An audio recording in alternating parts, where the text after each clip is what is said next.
Ito nga pala ang ganap naming mag-asawa sa araw na ito. Maaga nga akong bumangon para iluto ang aking mga paninda at ako ang unang nagising sa amin dahil pagkatapos kong magluto dyan ay asikasuhin ko na rin ang pagkain ng aming anak na si Sian. Niluluto ko na nga ng maaga itong aking mga paninda para pag pumesto na ako dun sa may bandang grocery ay meron nang naka-ready. Ang niluluto ko nga pala na yan ay cheese ball at talaga namang mabenta sa mga bata at may mga suki na rin ako. Buti na lang nga at nagustuhan nila dahil meron nga silang pagpipilian bukod sa siomay. Kasi kung puro siomay naman ang ating ititinda ay mauumay naman sila, maghahanap talaga sila ng iba. Laking tulong nga itong pagtitinda ko dahil nakakatulong nga ako sa aking asawa na na-stroke. Pero kahit hindi pa man siya na-stroke at kahit nung wala pa akong asawa ay hindi ko na talaga ang mga extra income. Mapa online man o offline. Bumangon na nga ang aking asawa ng mga 6 a.m.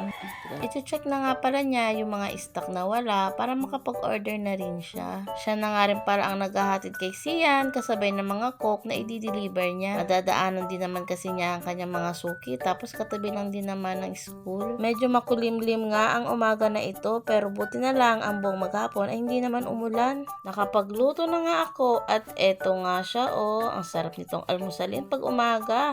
Kahit nga walang ketchup at mayonnaise ang sarap nito. At eto naman si Francis, mag-uumpisa na rin siya mag-deliver at isasabayan na rin si Sian. Itong bike na ito ay binenta nga lang sa amin at sakto nga at magagamit namin ito sa aming pagdi-deliver ng coke. May isa pala kaming paninda, ang tawag namin dito ay lumpiang gulay with sotanghon. Baka meron kang gustong itanong about sa video na ito, mag-comment ka lang. Paalam!